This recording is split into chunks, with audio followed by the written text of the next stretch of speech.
first of all, thank you so much, Kristian, for initiating and also accepting this opportunity here at the Tbilisi International Film Festival, and it's my honor to present Kristian Feigelson today. Yeah, Kristian Feigelson, and his public lecture at the Tbilisi International Film Festival. And this event is co-organized together with the PhD program in social and cultural anthropology at Ilia State University. And because our program, a lot of scholars in our program is interested in social, political issues, and some of them are also working on film and media, we thought that it would be a nice opportunity for us to co-host this event. About Kristian, few words about him. Kristian Feigelson is a professor at Sorbonne University, as most of you might know already, and researcher associated with School of Oriental Studies and School of Social Studies. And his research interests include sociology of cinema and other media, politics and culture, sociology of artistry, skill and professions, and cinema and history. And his selected publications are Post-Documentary 1999, published with University Press of Edinburgh in 2015, also Just Images, Ethic and Cinematic, published with Cambridge Press in 2011, and Russia in the Past, Unpublished Photography Archives. And his talk today is titled Revolts in the Cinema, Lines of Resistance. And Kristian, we look forward to this presentation, and after the presentation we will have a Q&A, and everybody is welcome to join in the discussion. Thank you very much. Yeah, first, I don't know if I need a micro. Can I speak without? Yes. I think you need Or do you need a sound? Yes? It's better like that? Yeah. Okay. So I will not perform any song. I will give a conference. I hope not to bother you with my talk. Actually, I'm not a specialist in revolt in cinema, but connected to the topics of the festival, which is rebellion. I decided to give an overview on these questions. I will start with an essay, and maybe because I'm a French are always got this reputation to be revolt, you know, not because they started the French Revolution, which got a great influence in the whole world, but also because they are usually revolting against the rule. So I will start with an essay which was published by Albert Camus, the Nobel Prize of Literature, in 1951, which was called Man in Revolt, which appears a response to these questions, where Albert Camus put himself in relation to the myth of Sisyphus, centered on the theme of the absurd, facing the absurdity of his existence itself. And according to that, man must oppose the revolt to create a meaning for his life and pose his existence as a man, refusing the absurd condition of submission or slavery. Here, Camus renewed. How can I? Yeah, I'm not used to. Is it here? Yes. Or maybe No. you can do it from here, like this. So you will just push this button here. Wait, this one? Here, yeah. And Uh-huh. now you just jumped over, I think. Oh yeah. So It's here. it's here. Yes. Here, there is Camus renews the Hegelian problematic of the dialectic of master and the slaves. That's the reason I put this Georgian proverb in my slide, where there is in Camus, Albert Camus, a position of equality between the master and the slave, and not an inversion of the domination process, because in the Hegelian dialectic, which influenced Marx, there is this idea that the servant will take revenge on the master, which is not in the Camus position. So here, the individual should oppose his revolt to create sense and to pose his existence of a man.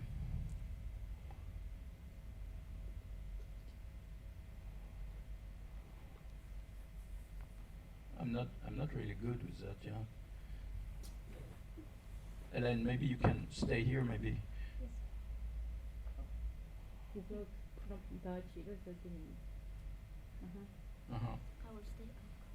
Here, in the myth of Sisyphus, the rebel, an essay on men in revolt by Albert Camus, where there is a perpetual conflict between what we want and what we find as a human being. So, also refusing its condition of a subjecting being, in this essay, Camus tries to trace the idea of revolt associated with European culture.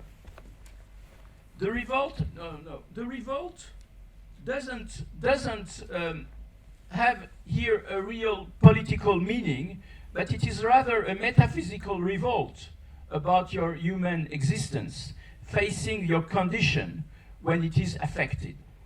Unlike revolution, the rebel has no plan. If we could compare revolution and rebellion, which usually what is done, he simply acts, the rebel, motivated by a sense of injustice. I put also here a kind of painting of Pierre Haussmann from his museum that I visited 2 days ago, because Pierre Haussmann was also a kind of rejected person at that time, at the end of the 19th century in Georgia, and he became much more recognized later than during his life. But the rebellion has different temporalities according to the societies. As I mentioned before, a Georgian proverb used to say, "It is a time that governs us and not the kings." How can society preserve themselves from despotic power, and what is the function of rebellion? Yeah, thank you. I will just quote here some theoretical roots which help me to present these topics. Pierre Clastres, who was a French anthropologist who studies the Guayaki society in South America in the 1960s, described in his famous work, Society Against the State, which was published in 1975, just before his death, an alternative society founded on the permanent rejection of the chief to avoid the states.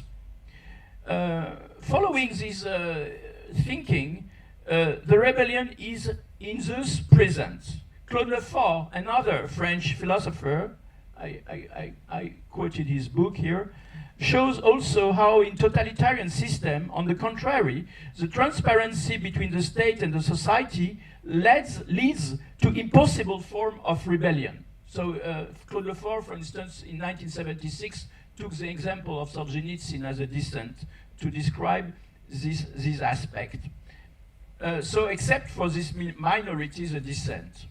In a democratic and more complex society, the law or the justice becomes the mediation to assure a consensus in front of the injustice. But this society have not abolished rebellion. We can attend today's also anti-colonial movement, social movement, feminist movement, etc., etc., as if they become as a weapon in rebellion.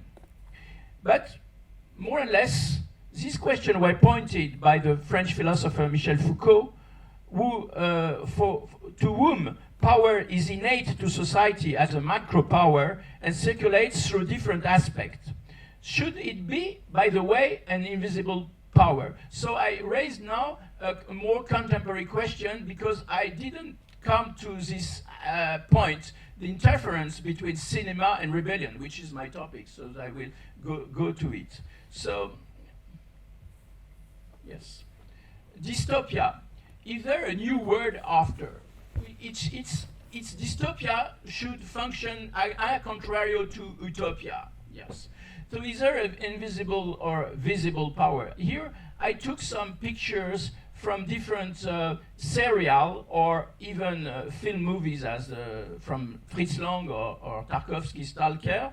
So I'm a little back to that, because as in the myth of Sisyphus, which I recalled before, there is a moral aim. That's of restoring a moral order to the world. It means that when you are a rebellion, you are able to say no. And the rebellion is an attempt to create value in a world without any points of references without any moral values. This question remains relevant today. If we understand that the pandemic paralyzed the whole world for 2 years and still has finally generated very few revolts, if you compare to what is the meaning of revolt, except today certain groups acting against vaccination. So for almost 2 years, an invisible microvirus was the subject of all the television and commentaries in the world that had been coming close without any kind of rebellion. That should stuck us. But finally, also other questions like climate change and the pandemic have made us aware of the imminence of a catastrophe on a global scale, which was presented in different kind of serial or film on a global scale. The planet's regulation have been disrupted by human, and the virus is one of its consequences. But there has been little revolt in this area, even if we understand that these major events could be of the order of a profound revolution to redefine the life of the planet. Should we attend a new revolution, for instance, climate revolution, etc.? All the intellectual schemas have not responded in any way to this major crisis, except the idea that we have to change our present. Yet, these crises are visible, but the cinema makes them very little visible, except for a little part of documentary, as we said before, but mostly cinematography is not interested to treat this question. What can the cinema still do between the regime of fiction and the principle of reality? So how could we consider now the status of rebellion in the light of cinema? So more or less I come to my topics. Rebellion and cinema. How could we justify these two items? How could we read this question in the light of cinema through maybe the history of cinema? I should say first that cinema as an act of creation is ontologically directly related to rebellion. At the origin of the cinema, the film does not really arouse any rebellion. The arrival of a train at station of La Ciotat in 1896 by the brother Lumière on the left side of the slide rather scare the spectator. The kind of rebellion was to go away, to escape from the cinema hall. At that time, people were scared of cinema. The moving image makes a man immortal, unable to die on the screen, and generate fears at that time. So try to represent what was the spectatorship at that time at the beginning of the 20th century. The rebellion downstream in the cinema can be considered as a stereotype notion if we conceive that it exists in most of the film. In most of the film we have this kind of topics: relation of couples, rebellions between man and woman, families, parents, children against their parents, etc., etc., on the daily life. And finally, on another level, upstream of the cinema in its production, the film as a collective and strongly hierarchical process is functioning in a very divided world of work. Not because Charlie Chaplin in the modern time was depicting the new modern time of factory, but because also Hollywood as a factory follow this model. Here, the rebellion cannot be seen, by the way, because cinema as an industry is very normalized and very framed for different reasons that I will not explain, that I did do in a book that I published 10 years ago called The Film Factory. But in fact, whatever are the divergent interests of all the protagonists in a film, they have all an interest to make it and not to be against it. It means that there is an interest in seeing a film made, and they all the function of the cinema industry are within a logic of arrangement in order to organize it from above, from the producer to the director, to the entire chain of technicians, actors, etc., then to distribution, exhibition, festival, etc., etc. So how could we speak here truly about revolts or rebellion in cinema if we see it from behind the screen and not on the screen? Then we could take some other interpretation. The first one, if it's about interpretation of cinema, there are so many examples. I was not able to pick up all these examples, but I will follow three interpretations: the American one, the Soviet one, and the French one. Even in its most industrial framework of what was the Hollywood industry operating on a Taylorian mode of studio, which was copying the the car factories in the 30s. Of course, the final cut also reserved any act of submission of a director, which was always considered as a king in Europe, and which was always facing a powerful producer who is still behind all the process. So we have also all this power interaction in this film industry between producing and acting, etc. Even here, in a cinematographic system dominated by money and capital, the notion of revolt or rebellion seems very disconnected, out of places. So how could we speak about rebellion?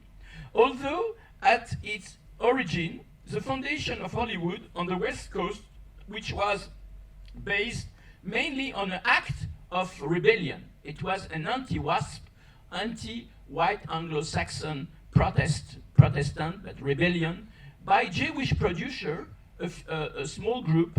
We were anxious to leave the Puritan and moral climate of the East Coast to develop their own studio business in the 20s on the West Coast. So here I quoted a book written by Neil Gabler, Jews Who Reinvented Hollywood, which was published 20 years ago. So in the United States, since Griffith's Birth of a Nation, 1915, which I pointed here in one of the slides, there are also very few films devoted to the American Revolution itself, especially since the silent fresco of 2.5 hours, The Birth of the Nation, considered at that time as a racist film, which generated at the same time many revolts from its viewer from 1915 until sound cinema, until the mid of 1920s. Later, in American cinema, if we pick up other question of describing the question of revolution, Russian Revolution, for instance, was also shown in a very negative light, as in Ninochka, as in Dr. Zhivago, etc. I could quote other films. Or even caricature, without forgetting that the American cinema during the war, Second World War, was as well as the Soviet cinema, could adopt dominant theses. For instance, the Michael Curtis movie Mission to Moscow in 1943, shot in Hollywood, was a very Stalinist movie, evacuating all idea of rebellion at that time. So cinema has more and less to serve the power from one side or from another side. Although a certain part of this cinema then produced film representing later the notion of rebellion.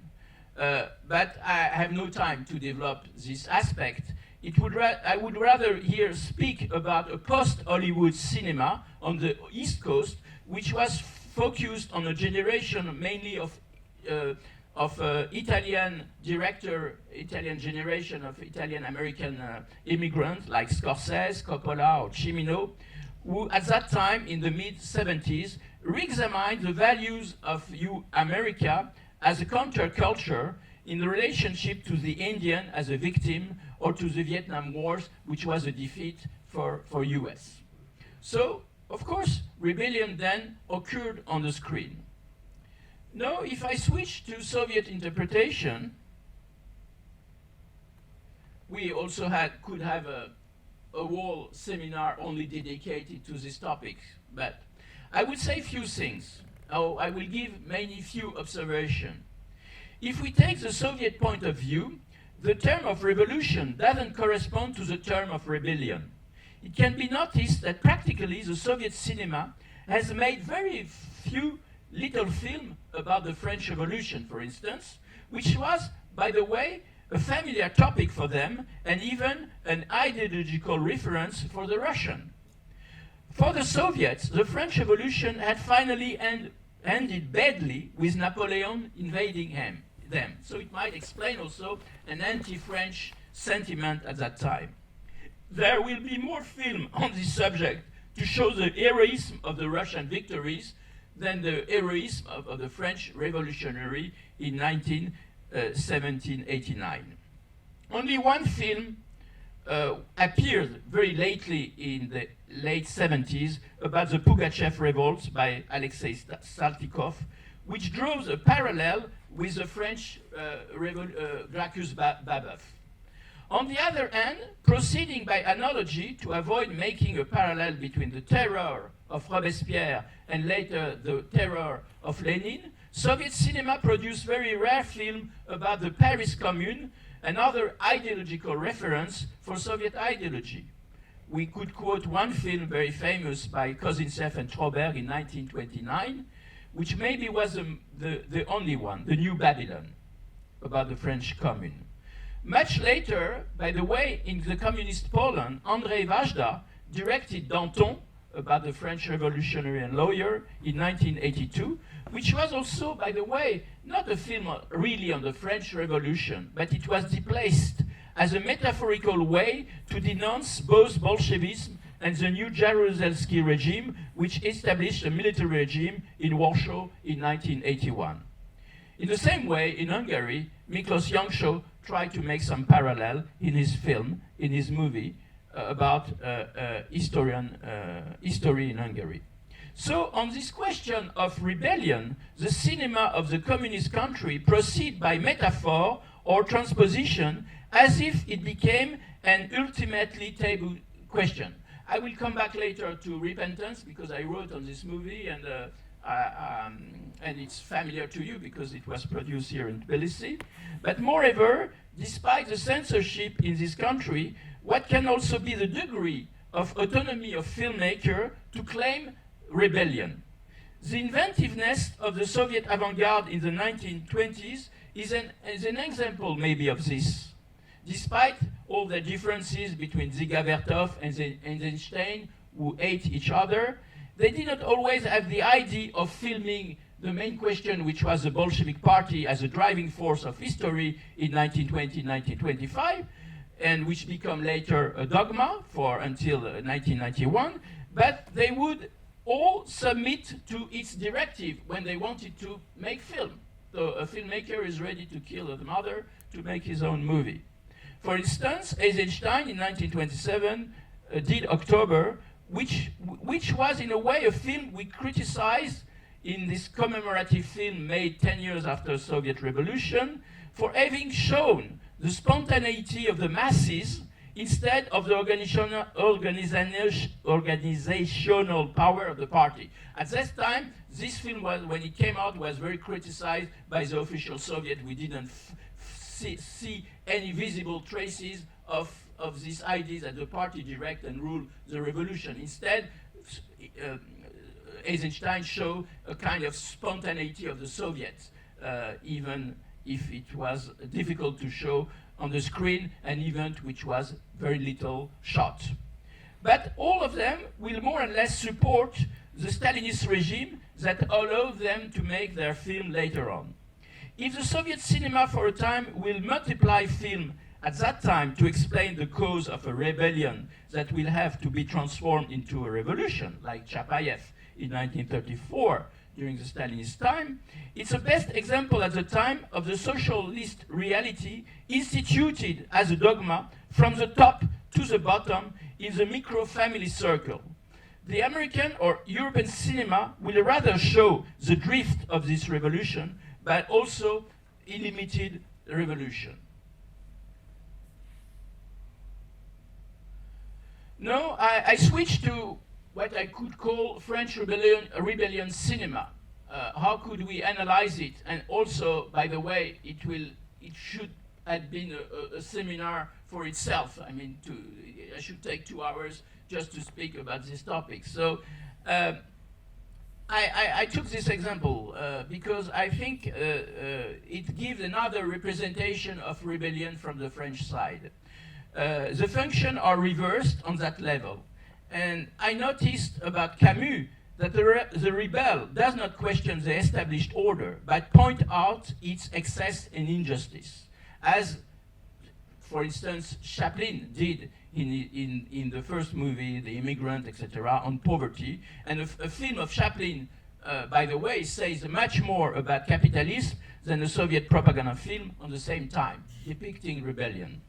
In fact, many films in French cinema, as elsewhere in the world, have picked up the theme of the individual and his daily life facing the injustice. Most often, these themes or these topics feed the social imagination. They are turned towards present situation of revolts and not toward a mythical past. They best express this idea of a spirit of a revolt that exists in society that are victims of violence or have difficulties of adapting to a kind of modernity. That's the reason I pick up Jacques Tati, which I think is quite well known also in Georgia, who expressed in France, was a good example in France, who expressed between 1948 and 1971, through 6 and 7 films only, popular cinema concerned by this kind of impossible modernity, which was also expressed by Albert Camus in his book, The Myth of Sisyphus in the 50s, where the rebellion of the individual is shown in all this film on the model of the popular hero of Buster Keaton. By the way, Tati was playing himself this hero, as in Jour de Fête, My Uncle, Traffic, The Holidays of Mr. Hulot, and his last film, which collapsed, Playtime, where Tati tried to describe the dead ends of modern society, the dead ends of the leisure society, the alienation of the urban world, and because of the car, the limit of the American model in the French society, etc., etc. So at the beginning, Tati was very well acclaimed as a filmmaker, but step by step, because of different reasons, the birth of the television, etc., he became, by the end of his life, ignored and even rejected, and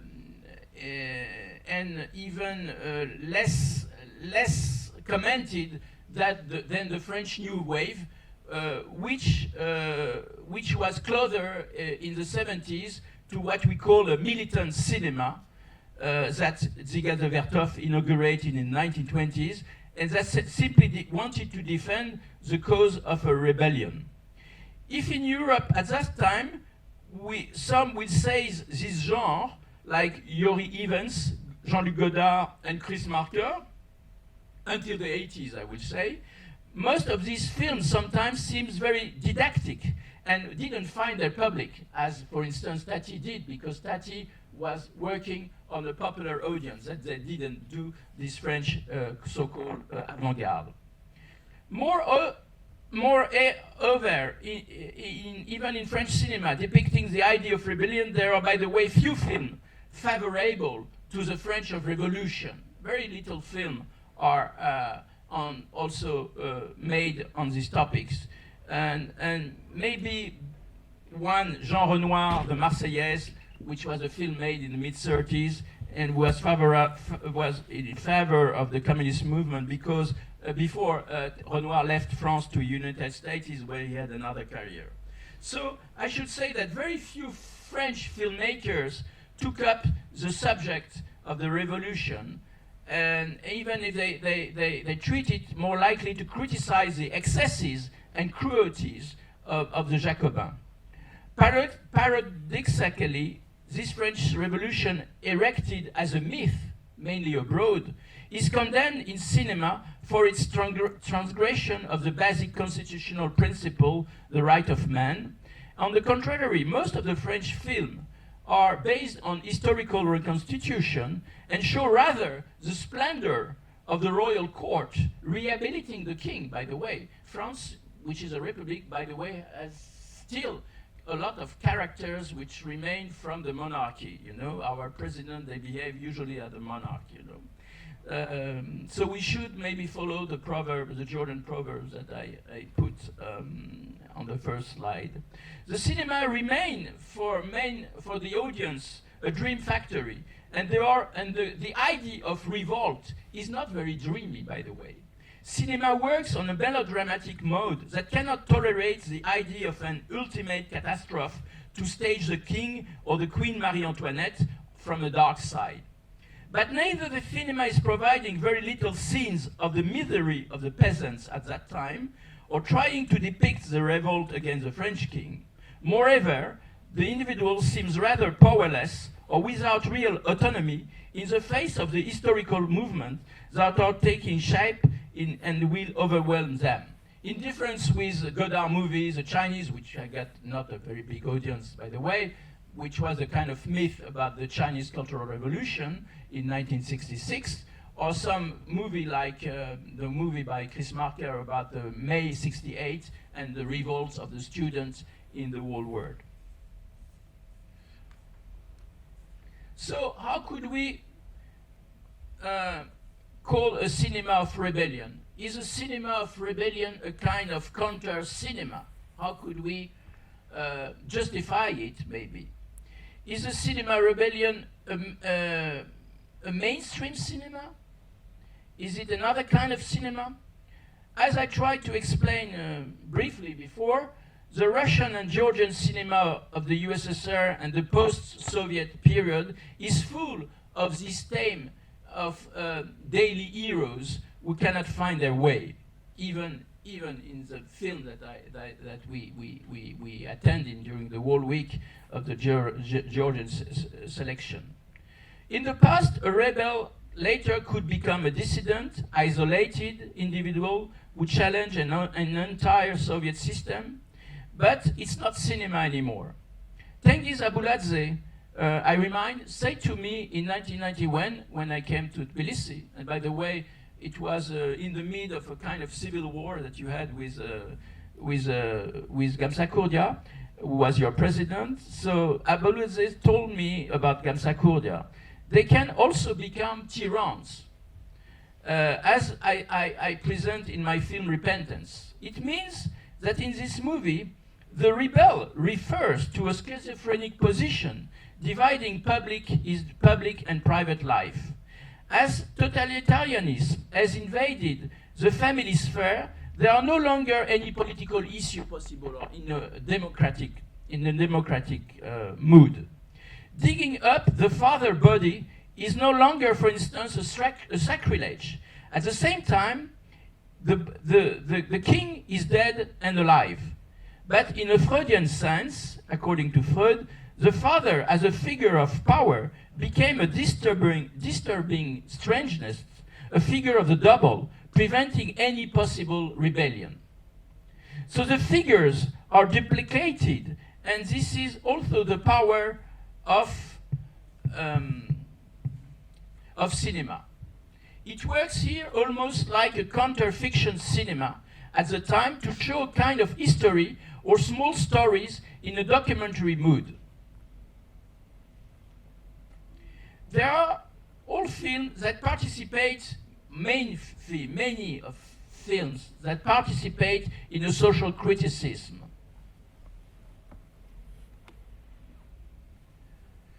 In social, more and less, as did the French New Wave of the late 1960s, announcing in spite of themselves the eruption of the movement of May 68, which was a kind of revolt against institution from families to the states. In this imaginary cinematographical representation, I insist about this idea of imaginary cinematographic representation, revolution and revolts remain both close and distant, but they did not interfere. But the filmmaker is not an historian and can also say or show anything on this fiction level. So the writing of history is not approached in the same way and cannot be approached in the way of expressing the problem of the past or making them understood in the present by a filmmaker. Visual writing and writing history can be very contradictory. This implies thinking about the role of cinema in relation to history. How can we take into account the more autonomous center of history where revolts are developed? And how to film them? That's still a task, I think. Although very rare filmmaker, we can also become revolutionaries these days in the way they write their own language of cinema. So here, I try to conclude on this idea of the art words, which also is a very normative word. Where are the line of resistance? Is the cinema as a form of resistance? Is the cinema able, capable to invent a new writing or a new wave of express its art? That's what I noticed as a jury. For instance, most of the Georgian film that I saw during this session are not able to end. You have 3-5 ending, as if there were no script on the scenario. So they become very unbearable, and I don't feel any specific writing. And I think I won't say about all of them, but I want to say that if you compare to the history of cinema, by the way, we recall only maybe 10, 12 great filmmakers who were able to invent their own language as I should say, a line of resistance to express their art among thousands and hundreds of thousands of movies which had been produced always on the same story, love story, war, etc., etc. So how is cinema able to be a form of resistance, reinventing its own languages compared to its history? So there are very few. It means also what is the autonomy of a creator or a filmmaker today, since cinema turned into an industry, and with the same conflict between art house film and commercial cinema. But also, what is the function of the spectator? What could we say about an emancipated spectator able to give a critical point of view about all this production? And as in the myth of Sisyphe, life and film are eternal restart to escape from their real condition. It would not maybe be a conclusion, but here could be maybe the real lines of resistance to open the discussion with you. Thank you. Madlouk.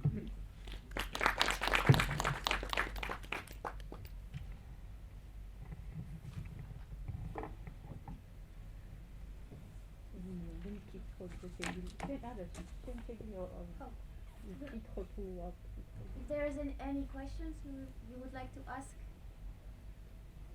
Or even to come back to some points, yes. Yes. Do you want the mic? As you mentioned before, Wait. how do you think? Wait.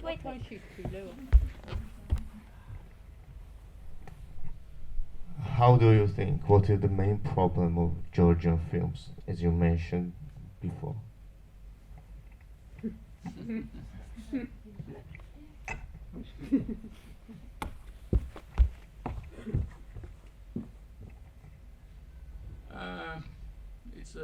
It's a very general. You are a filmmaker, maybe, so you want me to give you the keys. I'm film critics. Our film critics. Yeah. So you find it's difficult to criticize your own cinema, maybe today. No, it's not difficult. So I wrote a few articles on Georgian cinema, by the way, and tried to see the heritage of Georgian cinema. I think during the Soviet time there were a lot of very famous and I know there were a lot of very famous and great movies done by Georgian cinema. But I don't like very much to speak about a national cinema. There is cinema, a way of writing. It's not because you are Georgian, Hungarian, Chinese that you belong to Chinese cinema or to Georgian cinema. Of course, some of the questions dealt by Georgian filmmaker in the 60s are still very contemporary, by the way. I was very, you see my picture here. I went to the Georgian Academy, which seems totally empty, but I was really amazed to see there was a big poster of my friend Mikhail Kobakidze, who died 2 years ago, and we met often in Paris. And I remember in 1991, I went in this same house because I was at that time, it's a kind of anecdote, but it's revealed that I was at that time trying to pick up one movie. It was for the festival of Montpellier. They asked me, and there were at that time very little foreigners coming to Georgia because of the events. So I spent the whole week in this house, the same house, watching a lot of movies. Most of them were very bad in the 1991, most of them. So at the end, could I see a movie of the 60s? And they brought me the few short length movie made by Mikhail Mishiko in the beginning of the 60s when he was studying at the Geek, and then he got an award, and then he was rejected, as you know, and so I was also a little bit shocked to see a big poster of him when I knew his fate then, and he was rejected also like Pirosmani, you know, if I do some comparison, you know. Maybe when a creator or an artist is dead, he become a star, you know, like Van Gogh. But during his life, he has to struggle. So I saw this movie called Svadba in Russian. It's wedding, yes. And I found that's a great language, a great way of writing. And this film got, by the way, an award in 1965 at Cannes Festival. And then, as you know, he was rejected by Soviet authorities and censored, etc., etc. And later on, he came to France. By chance, I met him in Paris, and I didn't know that he was Mikhail Kobakidze, and I asked him, oh, he said, I'm a director from Georgia. I say, well, which film did you do? He told me, oh, the wedding. I said, oh, I saw it 2 years ago in Tbilisi. Great. So I meet you in person, you know. So that was, then we became friends. And so you had this kind of movie, which was non-political movie, but which could disturb. But this movie, this kind of film, was able to reinvent a language at that time in the mid-60s. Yeah. And there were a lot of movies like that. I remember also one of the great movies made by Eldar Shengalaya, the Blue Mountains. Yeah? About in the same house, in another house, a guy tried to show up for publishing his book, and nobody take care of him because the house is falling down. It's a kind of metaphor of the fall of the Soviet Union, etc., etc. So I would say in the past, I knew there were a lot of very interesting and strong movies based on original script writing and that also movies that could be universal, that you could also show outside Georgia.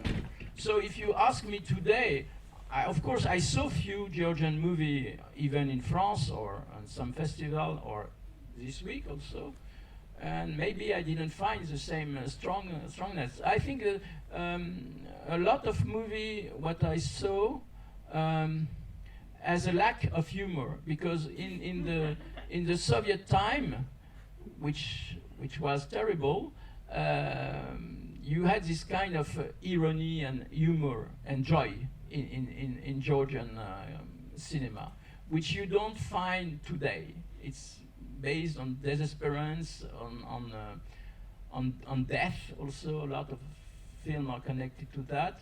And the biggest problem, if you could advise your directors, maybe everybody wants to make a movie. and maybe they are not trained to make movies. So it's not because you have a camera and you push a button, it's a movie, you know. And because of the technique, you can make digital film. It's not a problem. So the problem is not to make a movie. The problem is to have a good producer. Not because of the question of money, but a producer who is able to tell you could be the final cut. And there is what I noticed, no final cut here. I mean, some movie which I saw during the festival, I would award them if they had cut 40 minutes of it. Yeah. So, that's a big problem, you know, because I was also trying to think if this movie able to please an average European spectator a viewer in Europe, you know. So that was my impression, you know, of the whole production that we were able to attend. Yeah. I don't know if I answered to your. Yeah.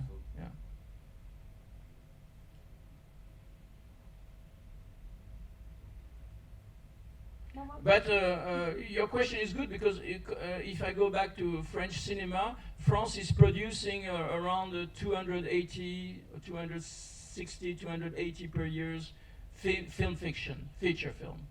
Yeah. Well, of course, we are 66 million of, but very little of the French cinema is exported abroad, very little. And most of the film, I should say, 2/3 of them, I should not say they officially, there is some French official there, should not have been shot, you know. It's just because it's a kind of film factory. You produce film, you make people working in this industry, but a lot of film are really terrible, so I don't watch them also. So it doesn't concern only Georgian cinema. Yeah, unfortunately, we have no industry, you know. Yes. 5 or 6 films, it's Yes. not enough. But what I noticed, Georgians are very clever to find money outside Georgia to make their movie, because most of the films that I saw were produced by Swiss, French, and German, you know. So they are good in that. They are good to start, maybe not so good to finish.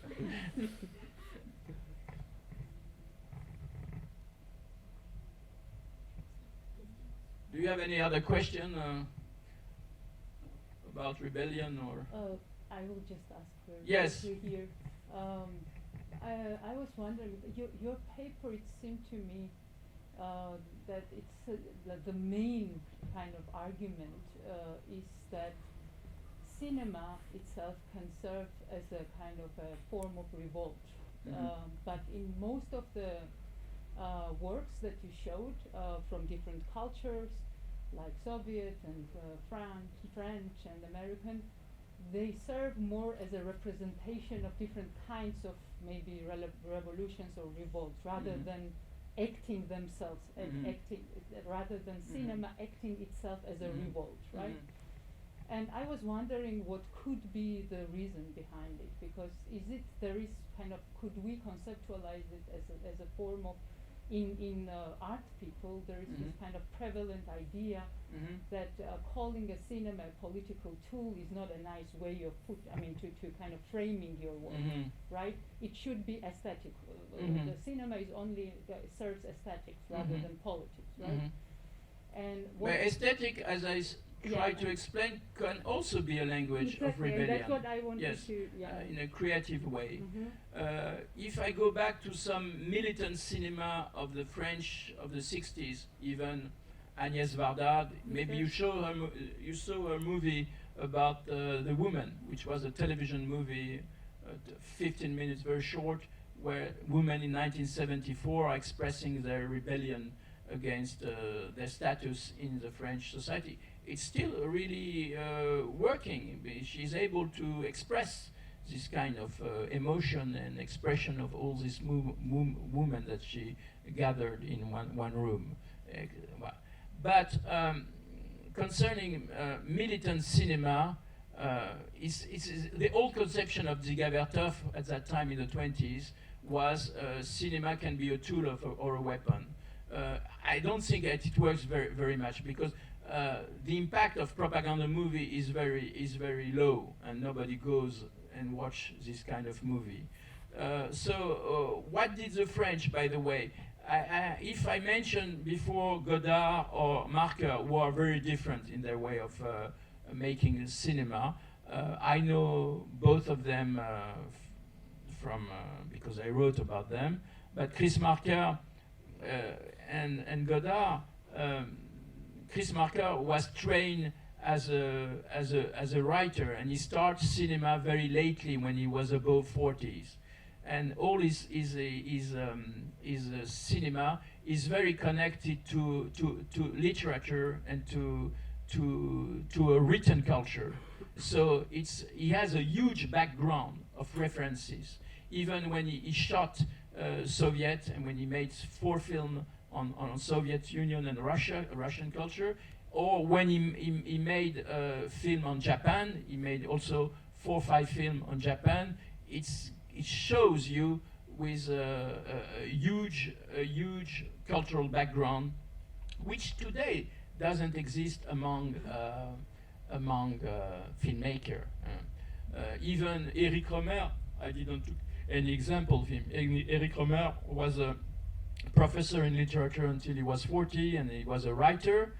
And both Marker and Romer were mislucked as a writer, but became filmmaker later on with a huge literature or philosophical background, which doesn't exist today among young generations. There is maybe one in France, is Bruno Drummond, who is also has his background as a philosopher, and we start cinema very lately when he was 40, above 40, and was able to express a kind of interesting language in cinema, but other are about. Godard, when he started in the 70s to make his movies, which were militant, he started to become a Maoist himself, you know. We never been to China, but he became a kind of ideological Maoist. All these movies are very bad. I remember I was once invited in Seoul in Korea to show this movie, and I felt myself very very embarrassed how to in front of because I could understand some value from the French point of view, but I was thinking, oh, poor Korean in this room watching this kind of logorrhea, you know, rhetoric, which has nothing to do with cinema, you know. So invention of language and aesthetics can also be itself a political move. Yes. But concerning this aspect, there are very few, I think,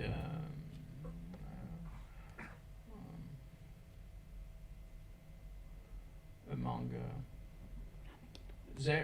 during the festival, Bong Sang-soo, the Korean, show his movie, last movie. That was a great movie also. I love also Hamaguchi, Taxi Drive My Car, which is a great movie, I think, which is very long, also 3 hours, but I was never disturbed, you know.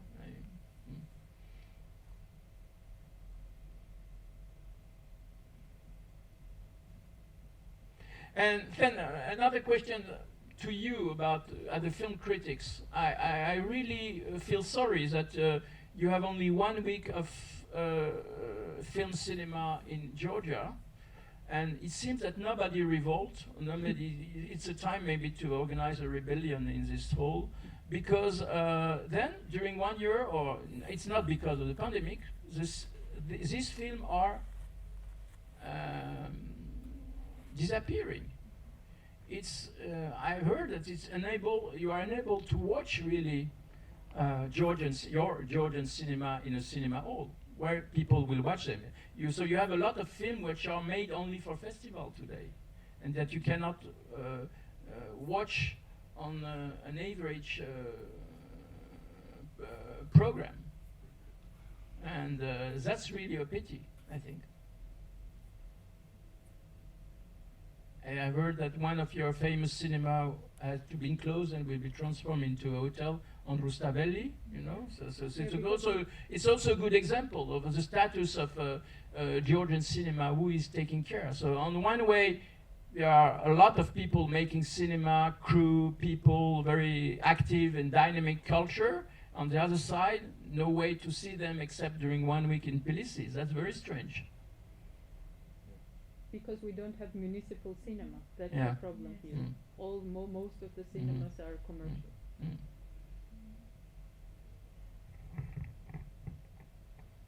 So thank you very much that you Thank you. spent some time here.